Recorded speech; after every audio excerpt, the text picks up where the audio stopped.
You've seen him before. The man smiling while slowly dying. He's not on a battlefield, not lying in a hospital bed, not in the final act of a Hollywood drama. No, he's right here, in front of you, pushing a shopping cart, picking up groceries, rebooting the Wi-Fi router, holding it together while silently being disrespected in his own home by the woman he loves. And he smiles, because he thinks that's what strength looks like. Endurance, patience, maturity. He believes he's being the man she wanted, dependable, calm, emotionally available. The rock dot, but in reality, he's not being strong. He's being erased, one apology at a time, one compromise. One moment of silence instead of truth. One decision not to push back. One more swallowed emotion. One more moment of telling himself, it's fine. But it's not fine. And here's the most brutal part. He volunteered for this. He walked right into the fire, convinced it was love. He silenced himself, thinking it was maturity. He gave everything, thinking it would finally make her stay. But now, all that's left of him is a smile on the face of a man who's disappearing. Here's the question no one dares say out loud. Why? Do women never seem to want what they say they want? She says she wants a kind man, but can't stop thinking about the one who ignores her. She says she values communication, then emotionally shuts down when you start opening up. She says she's looking for stability, but she keeps choosing chaos. Again and again. Is she lying? Is she playing games? Is this some cruel test? No, it's something much deeper, much darker, and far more natural. She's not lying. She's not calculating. She's not broken. She's divided.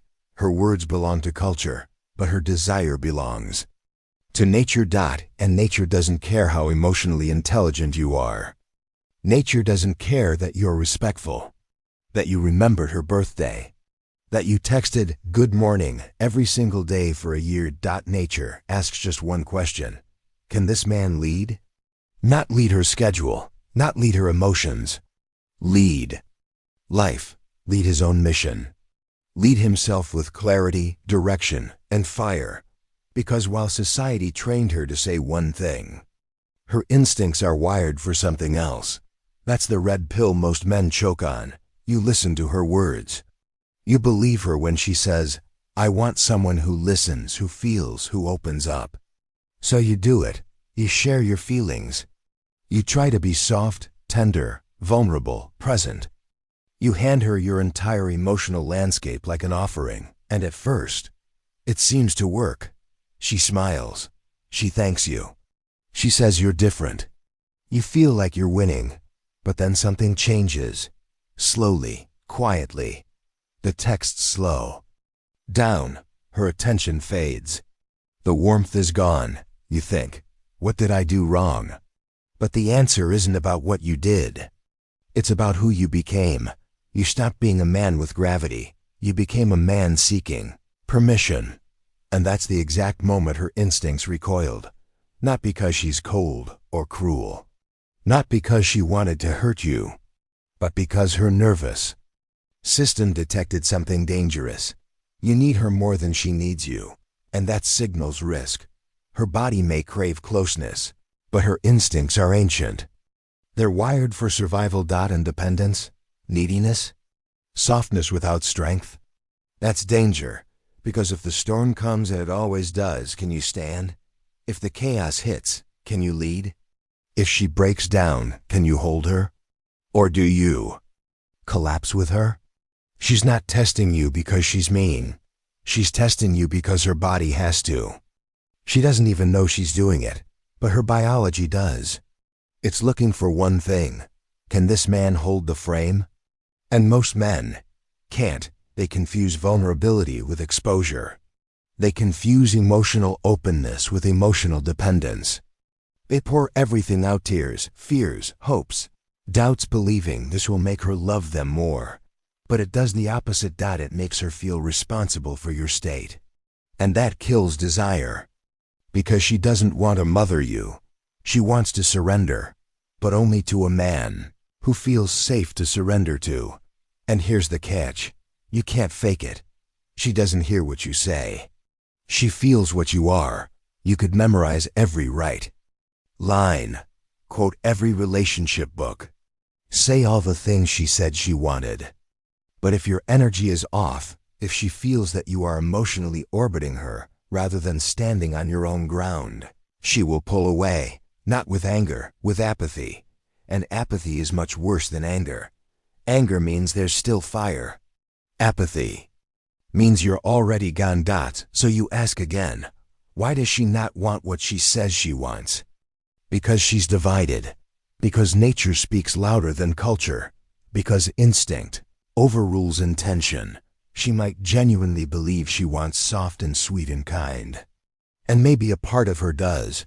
But the part of her that decides, that feels, that chooses, that part is primal. It was forged through fire, fear, famine, and thousands of years of survival. And that part wants to be able to look at you and feel. If I fall apart, he won't. That's what she really means by emotional availability. Not emotional exposure. Emotional containment. She doesn't want you to pour everything out like a broken dam. She wants to feel your depth, yes, but only if that depth comes with gravity. With spine. With structure. With presence. Can you feel pain and still lead? Can you stay soft without collapsing? Can you show her your wounds without asking her to carry them? That's what she's really looking for, even if she doesn't have the words for it, because she speaks energy, not language. She listens with her nervous system, not her ears. And when you show up as the man she said she wanted, but not the man her instincts trust, you lose her, not because you weren't good enough, but because you were too available. Too explainable. Too safe.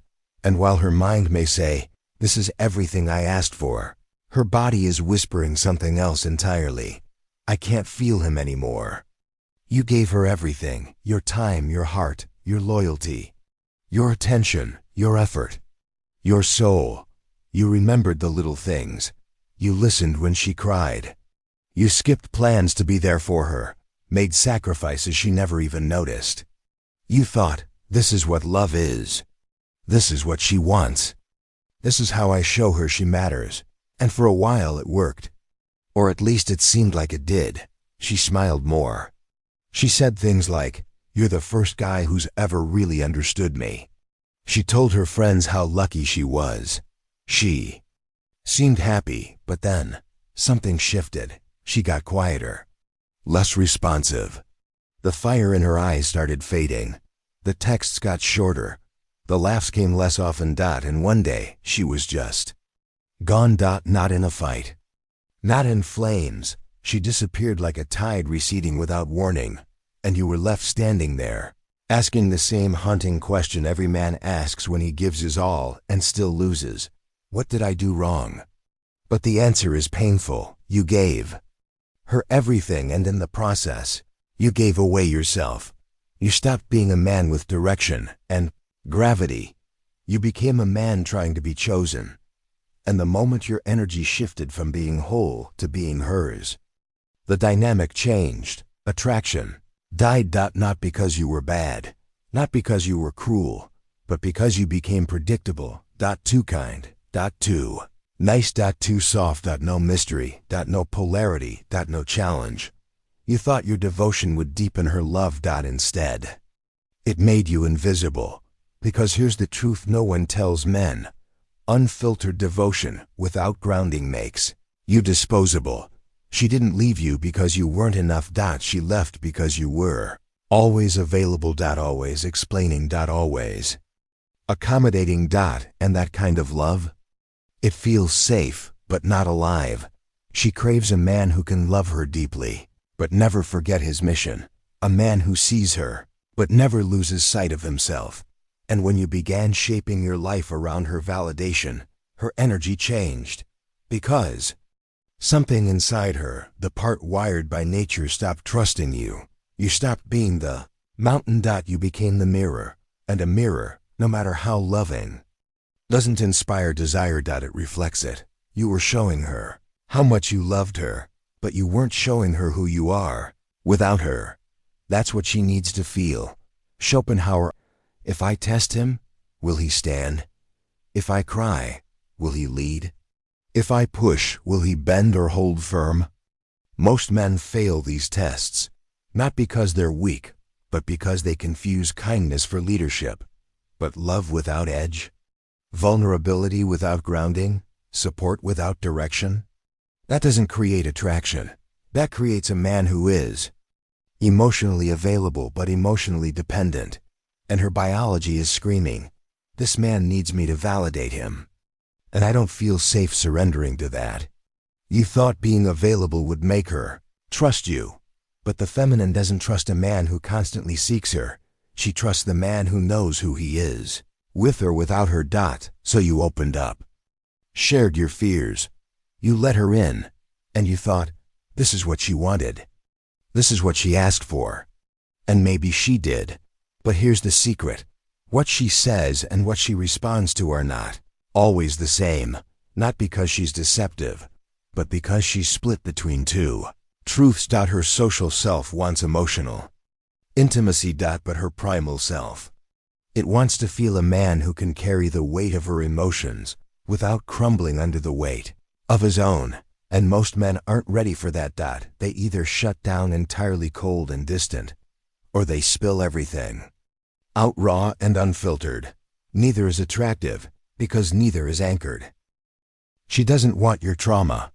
She wants your strength through your trauma. She doesn't want to be your therapist. She wants to be your witness. She doesn't want to fix you. She wants to admire you. And that only happens when you stop trying to become the man she says she wants and become the man you are, regardless of her response. Let me say it clearly. She doesn't want to be your compass. She wants to orbit a man who already has direction. She doesn't want to define you. She wants to feel you. She doesn't want to hold you together. She wants to rest in the fact that you already are. That's the paradox. The more available you are, the less magnetic you become. The man she can always reach will never be the man she feels pulled toward. Because attraction doesn't live in comfort, it lives in polarity, it lives in the dance between your edge and her emotion, between your depth and your stillness, between her chaos and your calm. And the moment you collapse into her chaos, you kill the polarity. You become her emotional equal, but you lose your frame. And without frame, desire dies. You stop being her flame and become her burden. And she doesn't want a burden. She wants to lean into your strength, not become the keeper of it. So if she left, if she started pulling away the moment you gave her everything, it's not because you weren't enough. It's because you stopped being you, and you became a man trying to be hers. You became easier to leave, not because you lacked value, but because you lacked presence. She never say it, not in words you can hold on to. Not in a way that feels like closure. Not in a way that lets you finally understand why everything fell apart after you gave her your best. Because even she doesn't fully understand it. She say, you changed, or I just need space, or you're too emotional. Or worst of all, it's not you, it's me. And you'll stand there, heart in pieces, trying to decode the silence between the lines, trying to understand why the woman who once said, you're everything I ever wanted, now looks at you like a stranger. But the truth, the real, bitter, brutal truth, you didn't become too much. You became too known. You became too available, too understandable, too explainable. She could predict your every move. She could read your energy. Before you entered the room, you stopped being a mystery and started becoming maintenance. And the feminine doesn't fall in love with maintenance.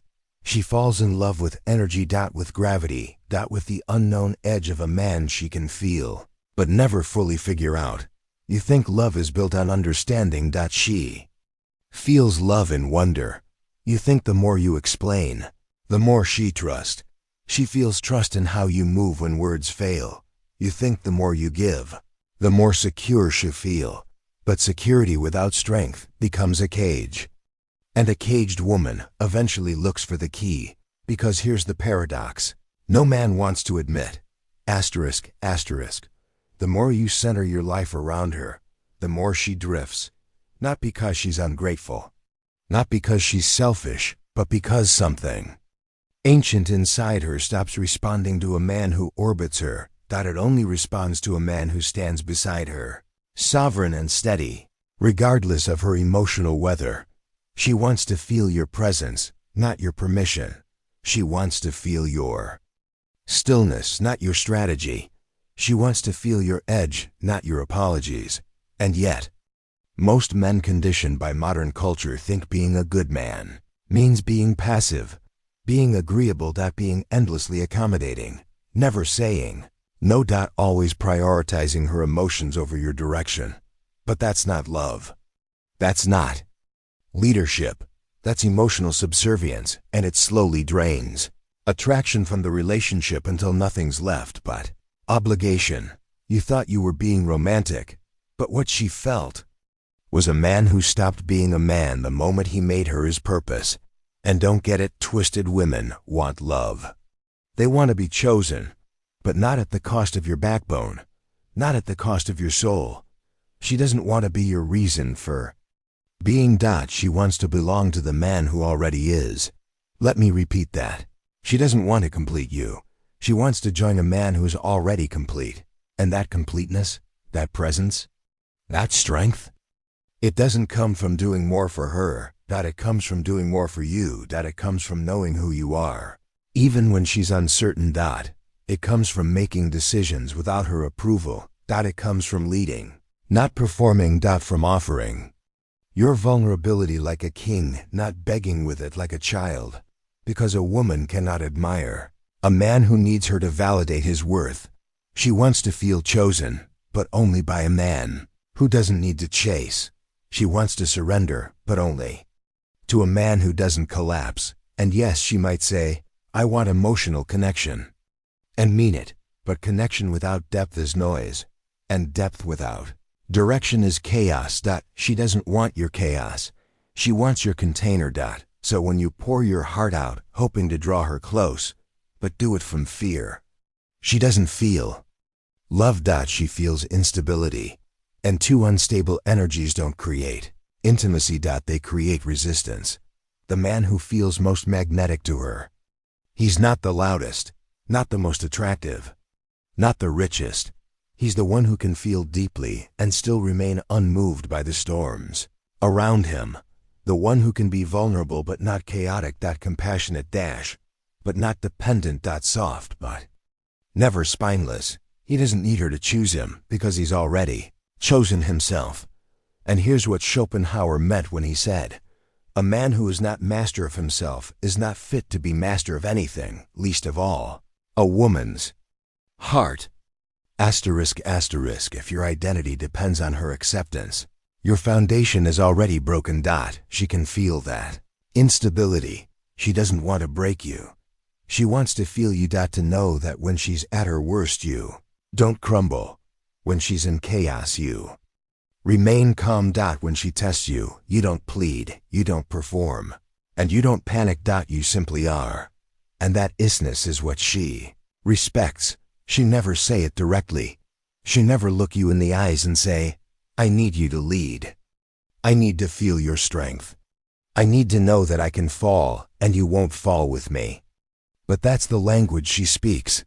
And if you're only listening to her words, you'll always be 2 steps behind her instincts. You'll keep giving more. You'll keep opening up more. You'll keep doing what she said she wanted, and still she'd drift. Not because you weren't good, not because you weren't kind, but because you stopped being a man with fire in his chest and a mission in his bones. And here's the final heartbreak. You thought love meant giving her everything, but she was never asking for everything. She was asking, can I admire you? Can I trust you? Can I relax into your presence? If the answer became no, she left. And maybe you're angry, maybe you're hurt. Maybe you're vowing never to trust again. But what if this wasn't the end? What if this was the awakening? What if losing her was the pain required to remember yourself. Because here's the secret hidden beneath every heartbreak, every "I don't feel it anymore," every quiet exit. She was never the destination. She was the mirror. And now that mirror has shattered, and you have a choice. Put yourself back together as the man you became to please her, or rise as the man you were always meant to be. One who doesn't chase love, who doesn't lose himself, who doesn't perform to be chosen. One who walks with purpose, speaks with presence, leads with depth. And from that place, he doesn't need to win her back, because he finally has himself. So, brother, if this hits something deep inside you, don't run from it. Lean in. Don't become bitter. Become bigger. Stop asking who you need to be for her. Start answering this. Who are you without her? Build that man, and the next time love arrives, you won't lose yourself in it. You'll meet her as an equal flame. Two sovereign beings. No begging. No proving. No chasing. Just presence, and fire, and truth. And when that happens, you won't need her to say a word, because this time, you'll feel it.